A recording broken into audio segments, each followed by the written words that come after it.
Well, howdy, folks, and welcome to another fun-filled episode of The Other Side of the Ropes. And I'm none other than your humble guest, Red, aka Black Magic or Shaka. And if anybody gets confused by that whole thing, Black Magic is the sub-moniker. Shaka, well, that's the constant. Well, that's if you don't know me. If you don't by now, well, you got an issue. Anyway, all right. I kind of promised, or okay, I made the assurance that I wasn't going to talk about the whole conditioning thing. I pretty much got that out of my system by now, or I like to think. Okay, but all right, just one final touch on that whole thing. Well, actually, before I even get to that part, okay, here's the deal. Over the past weekend, we pretty much, it's been rumors abound left and right that one of the greats in boxing, yeah, I said it, boxing, um, had passed over the weekend. Actually, it wasn't true up until recently, because up until that particular point, he was in a hospice. And usually you hear about somebody being put in a hospice, they're not too much along for the world. In this particular case, we're talking about none other than one of the legends and one of the greats at the tail end of the Muhammad Ali era.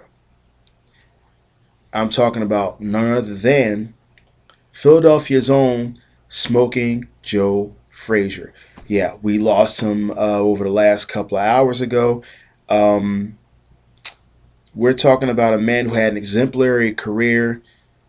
Amateurs is just like Cassius Clay, aka the greatest of all time, Muhammad Ali, in the Olympics.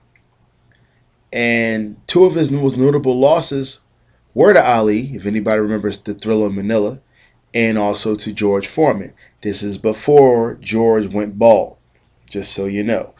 So, and this is long before the Foreman grill. But all jokes aside, yeah. Philly's been known as a fighting town, always has been, always will be, and especially in boxing was no exception. But if anybody knows about Philadelphia boxing history, Smoking Joe had his own gym over by Broad Street in Lehigh, and he had succumbed to liver cancer. So, how does this tie in with wrestling? Boxing has always been tied in as our sister combat sport when we were considered a combat sport before it was called a combat sport. But there was a big controversy when boxing was considered too real, wrestling not considered real enough. And considering that Ali was one of the people that he lost to, Ali was tied in, of course, with the match, the infamous match between Antonio Inoki and himself several years later in the Tokyo Dome. And one of his corner mates was none other than the late, great, classy Freddie Blassie. How does that all tie in with wrestling? That's actually coming up in a second. But like I said, to one of our fellow ring warriors in our sister combat sport, rest in peace, Smoking Joe Frazier. Now, back to what I was talking about with the whole conditioning thing. Well, like I said, boxing is a good segue with that, and I'll tell you why. You're talking about fight camp, even in MMA. Fight camps usually last about 8 weeks. And going by Coach Juan Carlos Santana over his video newsletter the past couple of weeks ago, he was addressing MMA. Believe it or not, the rounds that you put in for your fights, and these is even for boxing, and he's gone to some of the top boxing camps, Roberto Duran, a whole bunch of others, and these guys work with each other and not try to knock each other's blocks off. MMA, well, MMA has one thing in common with wrestling. Egos abound. Lots and lots of egos. Different reasons, but lots and lots of egos. Now, in MMA, yeah, you get some cases where the stand-up coach, the striking coach, or the Muay Thai coach isn't talking with the Brazilian Jiu-Jitsu coach or the grappling coach or the wrestling coach, and they're not talking to the strength and conditioning coach, which may be more than one. They're not talking to the dietitian and a whole bunch of other nonsense. And your fighter winds up damaged goods. Having one amateur fight, you can say what you want, but if you haven't done it, you don't know what you're talking about. I do. Shut up. Anyway, haven't been in that particular situation myself. I know how that is. You wind up damaged goods before you get into the fight, and well, yeah, your whole thing's all screwed up. But boxing, same thing. Conditioning is the key, even for wrestling. Now, with wrestling, how do you do that? Well, you can't shadow box. Well, you can shadow box. Can you shadow grapple? Sure you can. If anybody's seen any of the footage that I've put up on Facebook and YouTube, it's pretty much self-evident. You can do shadow grappling. I mean, you can't get all the locks in, but that's where grappling dummy comes in, guys. You have to sit up there and deal with it. Me, okay, I don't have the luxury of going to a wrestling school, a wrestling gym, anything like that, but I do have 2 gym memberships. And what did I do? Scrounged up the money, and I turn around. I got the okay by the gym managers and ordered a grappling dummy. That's Kenny. That's my grappling dummy. 90 pounds, you figure, oh, 90 pounds ain't heavy. Oh yeah, try to hump 90 pounds of dead weight and see if that's easy for you to do. It's not a 90-pound dumbbell, folks. A 90-pound grappling dummy? Yeah. You try doing takedown drills with that one for about 20 seconds and see how fast you get out of breath. It'll kick your ass. Okay? And we're not talking about trying to do rides. We're not trying to talk about doing transitions from guard to mount to S-mount to side control and this, that, and the third. This is why they say, even in Brazilian Jiu-Jitsu, you'll lose weight whether you want to or not. You know why? Because the one constant about grappling is motion. That seemed to be a mispoint even in our sport. Yeah, I said it, our sport. It's a lot of people that missed that particular point. Now, if anybody caught the post I put up earlier on Facebook, there's a reason why I did that. I managed to run down the roster, the American and European roster in particular, for 3 particular promotions, 2 of which were now currently defunct. One was Fighting Network's Rings. The other, if I'm not mistaken, was UWFI, United Wrestling Forces International. Not Universal Wrestling Federation, but there was a Japanese version of that too, not Bill Watts's. And the third one is still running since 1993, just prior to UFC when it was still called No Holds Barred, not Mixed Martial Arts. Pancras. Now, what I left out on that last post is, or the second one when I was talking about rings, for all you lazy bastards out there that want to sit up there and try and test me on that one, I noticed nobody had a rebuttal because you know why? You knew I was right, so shut the F up. Yeah, I was being polite about that. Shut up. Okay? Because I know I've been getting flack off and on for the last couple months about wrestling being an art. Sure, it's an art. But for the ones who haven't got outside of it, all of y'all missed the point. Now, reason being, because there ain't been a single soul in the past decade to a decade and a half that can actually consider themselves a pioneer because no one has learned any other technique. Why? Because they figured they learned all there was. No, you didn't, asswipes. Bullshit. And I'm on quote, and I'm going to go outside of my genre again.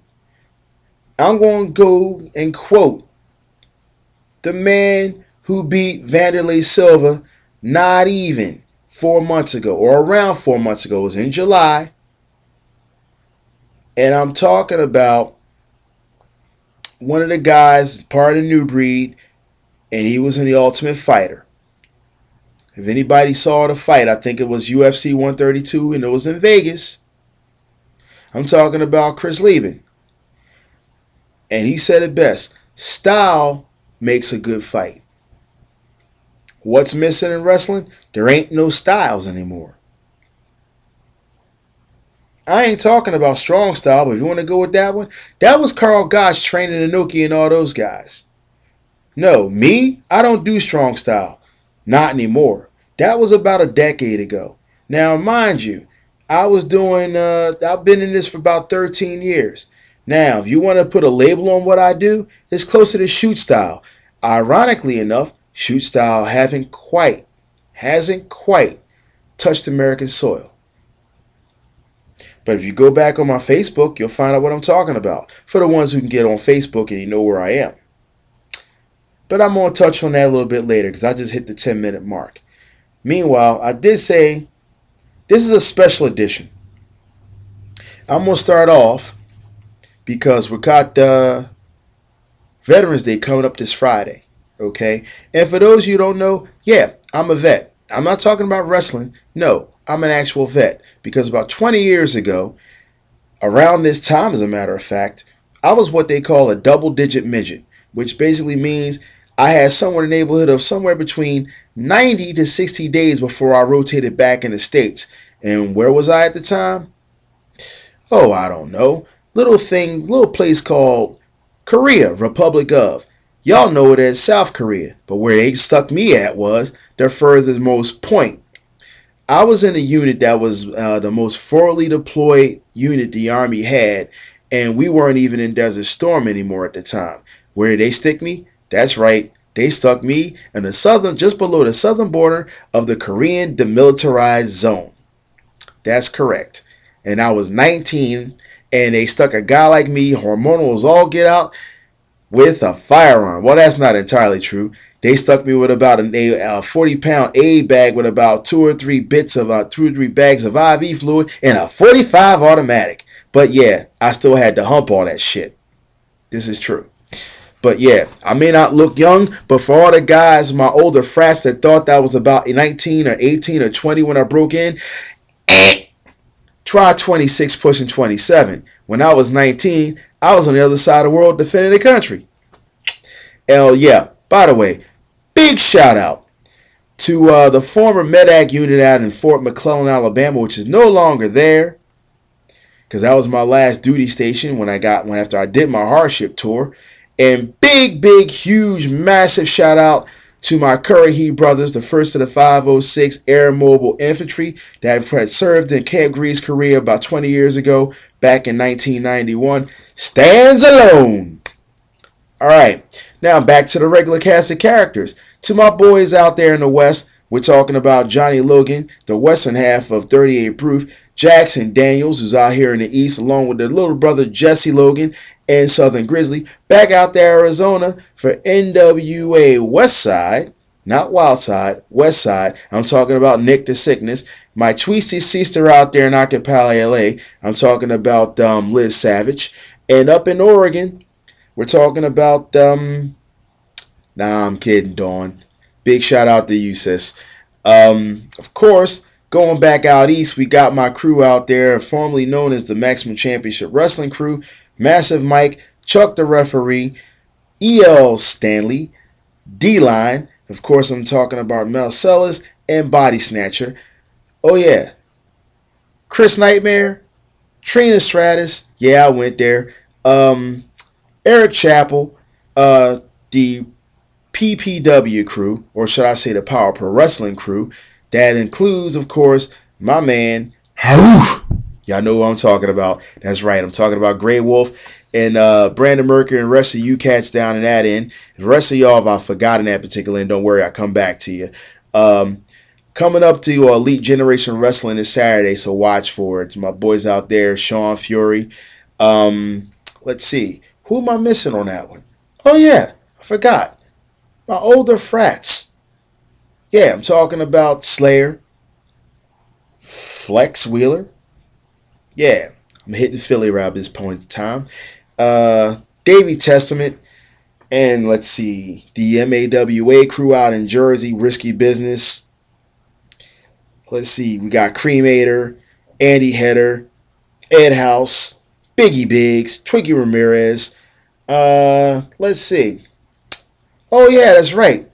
Doc Diamond, DC Danny Laurie, the Femme Fatales, as in Fury Femme Fatales, Triple F I'm talking about.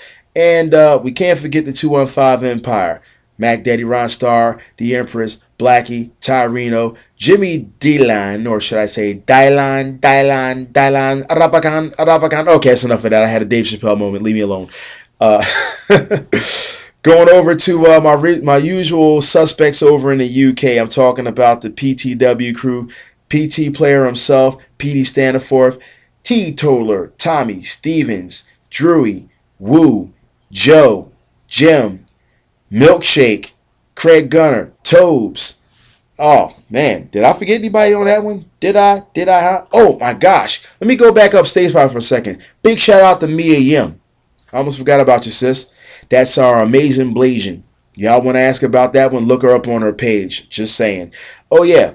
Xavier Fate, my man over in the 212 aspect of the 215 Empire. Going over to Belgium, my boys Robin, my lady Lori. Okay, it's his lady, but you get what I'm trying to say. That's my brother. That's my hermano or hermana. Screw you guys. Anyway, let's see. Who else we got here? Oh, yeah.